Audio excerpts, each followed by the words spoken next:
everyone, and welcome to Aquatica. By the way, my name is Sabrina, and I'd like to meet my sea lion friends together with the trainers one of the time. On your left side is the eldest female South American sea lions that we have here. And according to our trainer, she is the smartest. Wow, confident. Her name is Jenny. Together with your friends, say hi. While on the other side is the youngest female South American sea lions that we have here. And according to our trainer, she is the cutest. Oh, don't be shy, girl. Her name is Ira. Together with Gian, say hello. Now guys, let's continue. Do you have any idea where are called feet or feather-free marine mammals? Any idea? Do they have feathers? Well, let's ask them. Hey ladies, do you have feathers? The answer is no. It's actually because of their front flippers, which are shaped like a bird's wing. See those? The term Philippines knows to be translated as wing-footed, since their flippers do look somewhat like wings. In fact, they were to be flying underwater as these wing prop takes place. Why, sea lion friends? And did you know, they're often mistaken like a seal because they look very much alike. But some differences between a seal and sea lions is the fact that they have bigger front flippers.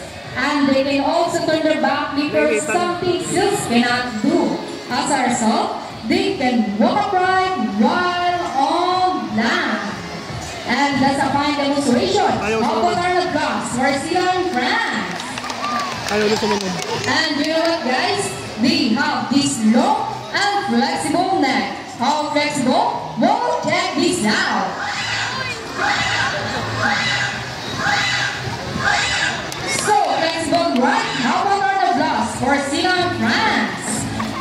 As you can see, their body is covered with a thick coat of short coarse hair. And their whiskers help the sea lion's sense of touch. They contain nerve fibers which make them sensitive. Oh, nice guys! Hey! And they may also use their whiskers to aid in navigation or to detect vibration from prey in the water.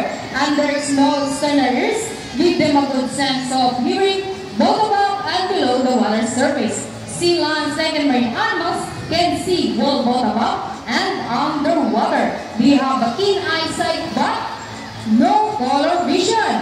In the wild, they inhabit water close to shore, flat lives with tide pools, and they have a preference for rocky beaches.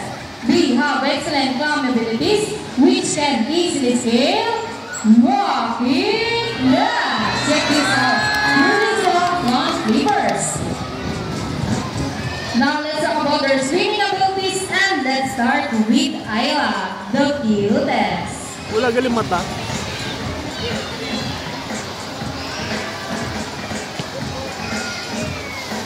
Sea lions can generally cruise at around 11 miles per hour using the rowing movements of their front flippers, while their back flippers are stretched out behind their bodies, functioning as ladder for steering. And that is the normal swim. Nice and easy. Thank you so much, Ayla and Gian. But when chasing their prey or escaping from predators, they can achieve a warp speed up to, ready Yanni? 205 miles per hour. And that is so fast. How about our dogs for Yanni, the smartest? Wow, nice slide. And another one. She deserves it. Now here's an interesting story about our sea lions. Did you know that the U.S. Navy has 9 of them to take part of their special operation? Yeah, that's right. They're able to hold their breath for up to 20 minutes. And they can dive hundreds of feet. Abilities that even the best Navy diver would be ambushed of. And since they cannot be detected by radar underwater, they are taught to recognize na void underwater mine.